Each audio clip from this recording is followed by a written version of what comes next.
So today I've come to check on the site clearance with this property that's currently happening. This is called House Next Door project, because this is obviously a property that we already own.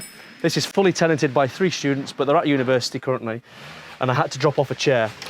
So we're replacing the chair because it needs a new chair for the tenants, and I've got them a nice recliner. So we've got a 2-seater sofa in there, and then they've got this, and they've got 2 bar stools as well. So there's plenty of seating, but obviously just a bit more comfortable. But these are heavy.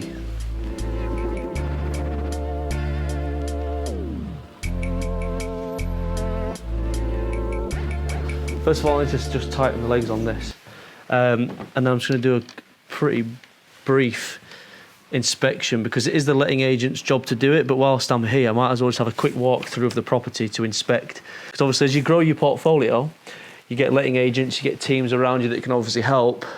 Costs money, but obviously as you're growing, your business is growing, you can start employing more things and subcontractors, etc. So we're at a stage now where we're lucky enough to have a good letting agent and management system in place, but this is a one-off because they needed a chair. So I was in Hull today, so I got this chair and I was just dropping it off for the tenants. These are heavier than they look. I promise I'm not weak. And then that should just clip in. So there's 2 little brackets here. And this recliner literally should just slot in. All being well, I've got to kind of figure out where my fingers are so they don't get trapped. Once that's in, bit of a jiggle and a push, and now it's time for the test. Sure, we're on in, enough space behind. The life of a landlord. I'm joking. All right, so that's a chair for them. They can decide where they want it. I mean, there's enough space to go on that wall here. Yeah.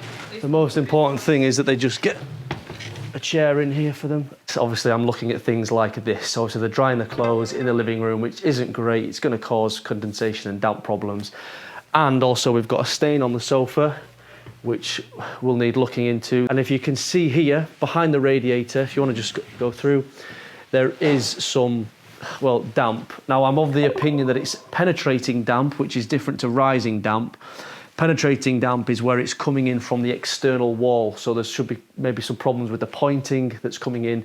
And obviously, that needs looking at ASAP. We had a damp-proof course on that wall, but not that wall. So that's why I'm thinking it's penetrating damp. So it's coming in from the outside, so it's different type of damp, basically. So obviously into the kitchen, what we're looking for inspections is things like any safety issues, general cleanliness, any potential damages like we've kind of just seen on the sofa that obviously need to be rectified and notified to the letting agent. Now in here, it's not too bad, it just needs a good clean, to be honest. We'll go into bedroom number 1 downstairs, and obviously if they're using any portable appliances that are going to cost an absolute fortune on the electric bill, which I don't actually have a problem with that as long as they're being cautious with it. Okay, so again, this bedroom's pretty well looked after. This is the ensuite. Any signs of damp? Shouldn't be, because we did do a DPC. Everything looks all right. Let's go upstairs. Take your shoes off. So look, little maintenance job, light bulb needs replacing, okay? But that would be a tenant's responsibility to do. All right, so you can see here on the carpet, it does need a hoover. Into the bathroom, upstairs. So I think this is probably one of the first videos where I've shown you guys around an actual property that's tenanted. They're not always going to look, luxury when you finish the house.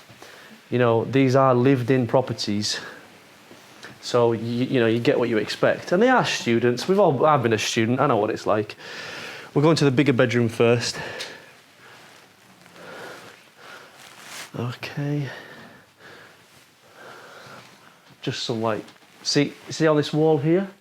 So again, it looks like some water's getting in from the roof potentially, or from the outside wall. It could be from the roof. It could be from the external wall that needs looking at.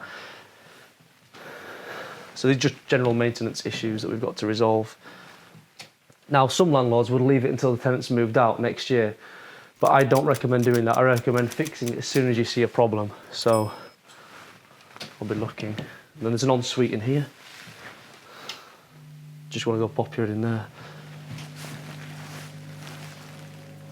Again, anything in here we're looking for any like signs of mould growth, usually in en-suites. Although we do have an extractor fan to try and stop that, to suck all the water out and moisture.